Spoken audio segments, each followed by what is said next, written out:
The Chronicles of Narnia by C.S. Lewis. Book 6. The Magician's Nephew. Chapter 3. The Wood Between the Worlds. Uncle Andrew and his studies vanished instantly. Then for a moment, everything became muddled. The next thing Diggory knew was there was a soft green light coming down on him from above, and darkness below. He didn't seem to be standing on anything, or sitting, or lying. Nothing appeared to be touching him. "I believe I'm in water," said Diggory, "or underwater." This frightened him for a second, but almost at once he could feel that he was rushing upwards. Then his head suddenly came out into the air, and he found himself scrambling ashore, out onto smooth, grassy ground at the edge of a pool. As he rose to his feet, he noticed that he was neither dripping nor panting for breath, as anyone would expect from being underwater. His clothes were perfectly dry. He was standing by the edge of a small pool, not more than 10 feet from side to side, in a wood. The trees grew close together and were so leafy that he could get no glimpse of the sky. All the light was green light that came through the leaves. But there must have been a very strong sun overhead, for this green daylight was bright and warm. It was the quietest wood you could possibly imagine. There were no birds, no insects, no animals, and no wind. You could almost feel the trees growing. The pool he had just got out of was not the only pool. There were dozens of others, a pool every few yards as far as his eye could reach. You could almost feel the trees drinking the water up in their roots. This wood was very much alive. When he tried to describe it afterwards, Diggory always said, "It was a rich place, as rich as plum cake." The strangest thing was that, almost before he had looked about him, Diggory had half forgotten how he had come there. At any rate, he was certainly not thinking about Polly, or Uncle Andrew, or even his mother. He was not in the least frightened, or excited, or curious. If anyone had asked him, "Where did you come from?" he would probably have said, "I have always been here." That was what it felt like, as if one had always been in that place, and never been bored, although nothing had ever happened. As he said long afterwards, "It's not the sort of place where things happen. The trees go on growing, that's all." After Diggory had looked at the wood for a long time, he noticed that there was a girl lying on her back at the foot of a tree a few yards away. Her eyes were nearly shut, but not quite, as if she were just beginning sleeping and just between sleeping and waking. So he looked at her for a long time and said nothing. And at last she opened her eyes and looked at him for a long time, and she also said nothing. Then she spoke in a dreamy, contented sort of voice. "I think I've seen you before," she said. "I rather think so too," said Diggory. "Have you been here long?" "Oh, always," said the girl. "At least, I don't know, a very long time." "So have I," said Diggory. "No, you haven't," said she. "I've just seen you come up out of that pool." "Yes, I suppose I did," said Diggory with a puzzled air. "I'd forgotten." Then, for quite a long time, neither said any more. "Look here," said the girl presently. "I wonder, did we ever really meet before? I had a sort of idea, a sort of picture in my head of a boy and a girl like us, living somewhere quite different, and doing all sorts of things. Perhaps it was only a dream." "I've had that same dream, I think," said Diggory, "about a boy and a girl living next door, and something about crawling among rafters. I remember the girl had a dirty face." "Aren't you getting it mixed? In my dream, it was the boy who had the dirty face." "I can't remember the boy's face," said Diggory, and then added, "Hilloo, what's that?" "Why, it's a guinea pig," said the girl. And it was a fat guinea pig nosing about in the grass. But round the middle of the guinea pig there ran a tape, and tied onto it by the tape was a bright yellow ring. "Look, look!" cried Diggory. "The ring! And look, you've got one on your finger, and so have I." The girl now sat up, really interested at last. They stared very hard at one another, trying to remember. And then at exactly the same moment she shouted out, "Mr. Ketterly! and he shouted out, "Uncle Andrew!" And they knew who they were and began to remember the whole story. After a few minutes hard talking, they had got it straight. Diggory explained how beastly Uncle Andrew had been. "What do we do now?" said Polly. "Take the guinea pig and go home?" "There's no hurry," said Diggory with a huge yawn. "I think there is," said Polly. "This place is too quiet. It's so dreamy. You're almost asleep. If we once give in to it, we shall just lie down and drowse forever and ever." "It's very nice here," said Diggory. "Yes, it is," said Polly. "But we've got to get back." She stood up and began to go cautiously towards the guinea pig. But then she changed her mind. "We might as well leave the guinea pig," she said. "It's perfectly happy here, and your uncle will only do something horrid if we take it home." "I bet he would," answered Diggory. "Look at the way he's treated us. By the way, how do we get home?" "Go back into the pool, I expect." They came and stood together at the edge, looking down into the smooth water. It was full of the reflection of the green, leafy branches. They made it look very deep. "We haven't any bathing things," said Polly. "We shan't need them, silly," said Diggory. "We're going in with our clothes on. Don't you remember it didn't wet us on the way up?" "Can you swim?" "A bit. Can you?" "Well, not much." "I don't think we shall need to swim," said Diggory. "We want to go down, don't we?" Neither of them much liked the idea of jumping into that pool, but neither said so to the other. They took hands and said, 1, 2, 3, go, and jumped. There was a great splash, and of course they closed their eyes. But when they opened them again, they found they were still standing, hand in hand, in the green wood, and hardly up to their ankles in water. The pool was apparently only a couple of inches deep. They splashed back onto the dry ground. "What on earth's gone wrong?"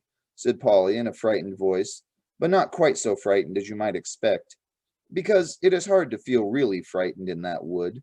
The place is too peaceful. "Oh, I know," said Diggory. "Of course it won't work. We're still wearing our yellow rings. They're for the outward journey, you know. The green one takes you home. We must change rings. Have you got pockets? Good. Put your yellow ring on your left. I've got 2 greens. Here's one for you." They put on their green rings and came back to the pool. But before they tried another jump, Diggory gave a long, "Oh!" "What's the matter?" said Polly. "I just had a really wonderful idea," said Diggory. "What are all the other pools?" "How do you mean?" "Why, if we can get back to our own world by jumping into this pool, mightn't we get somewhere else by jumping into one of the others? Supposing there was a world at the bottom of every pool." "But I thought we were already in your Uncle Andrew's other world or other place or whatever he called it. Didn't you say—" "Oh, bother Uncle Andrew," interrupted Diggory. "I don't believe he knows anything about it. He never had the pluck to come here himself. He only talked of one other world. But suppose there were dozens." "You mean this wood might be only one of them?" "No, I don't believe this wood is a world at all. I think it's just a sort of in-between place." Polly looked puzzled. "Don't you see?" said Diggory. "No, do listen. Think of our tunnel under the slats at home. It isn't a room in any of the houses. In a way, it isn't really part of any of the houses. But once you're in the tunnel, you can go along it and come into any of the houses in the row. Mightn't this wood be the same? It's a place that isn't in any of the worlds, but once you've found that place, you can get into them all." "Well, even if we can—" began Polly, but Diggory went on as if he hadn't heard her. "And of course that explains everything," he said. "That's why it is so quiet and sleepy here. Nothing ever happens here, like at home. It's in the houses that people talk and do things and have meals. Nothing goes on in the in-between places, behind the walls and above the ceilings and under the floor or in our own tunnel. But when you come out of our tunnel, you may find yourself in any house. I think we can get out of this place into jolly well anywhere. We needn't need to jump back into the same pool we came by, or not just yet." "The wood between the worlds," said Polly dreamily. "It sounds rather nice." "Come on," said Diggory. "Which pool shall we try?" "Look here," said Polly. "I'm not going to try any new pool till we've made sure we can get back by the old one. We're not even sure it'll work yet." Yes, said Diggory, and get caught by Uncle Andrew and have our rings taken away before we've had any fun. No thanks. Couldn't we just go part of the way down into our own pool? Said Polly. Just to see if it works? Then if it does, we'll change rings and come up again before we're really back in Mr. Ketterly's study. Can we go part of the way down? Well, it took time coming up. I suppose it'll take a little time going back. Diggory made rather a fuss about agreeing to this, but he had to in the end, because Polly absolutely refused to do any exploring in new worlds until she had made sure about getting back to the old one. She was quite as brave as he about some dangers, wasps, for instance, but she was not so interested in finding out things nobody had ever heard of before. But Diggory was the sort of person who wants to know everything, and when he grew up, he became the famous Professor Kirk, who comes into other books. After a good deal of arguing, they agreed to put on their green rings.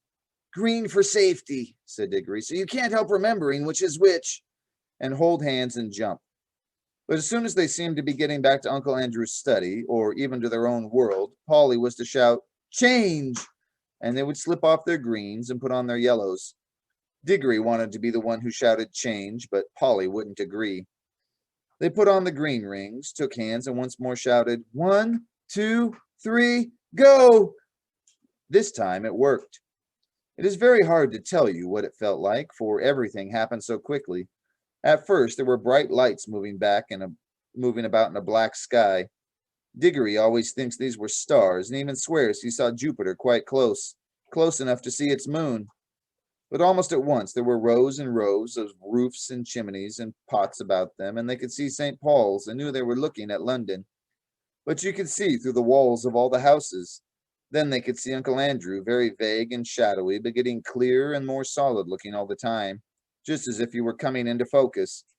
But before he became quite real, Polly shouted, change! And they did change, and our world faded away like a dream, and the green light above grew stronger and stronger, till their heads came out of the pool, and they scrambled ashore. And there was the wood all about them, as green and bright and still as ever. The whole thing had taken less than a minute. There, said Diggory. That's all right. Now for the adventure. Any pool will do. Come on, let's try that one. Stop, said Polly. Aren't we going to mark this pool? They stared at each other and turned quite white as they realized the dreadful thing that Diggory had just been going to do. For there were any number of pools in the wood, and the pools were all alike, and the trees were all alike, so that if they had once left behind the pool that led to our own world without making some sort of landmark, the chances would have been 100 to 1 against their ever finding it again. Diggory's hands were shaking as he opened his penknife and cut out a long strip of turf on the bank of the pool. The soil, which smelled nice, was of a rich reddish brown and showed up well against the green. It's a good thing one of us has some sense, said Polly. Well, don't keep on gassing about it, said Diggory. Come along, I want to see what's in one of the other pools. And Polly gave him a pretty sharp answer, and he said something even nastier in reply. The quarrel lasted for several minutes, but it would be dull to write it all down. Let us skip on to the moment in which they stood with beating hearts and rather scared faces on the edge of the unknown pool, with their yellow rings on, and held hands once more and said, 1, 2, 3, go! Splash! Once again, it hadn't worked.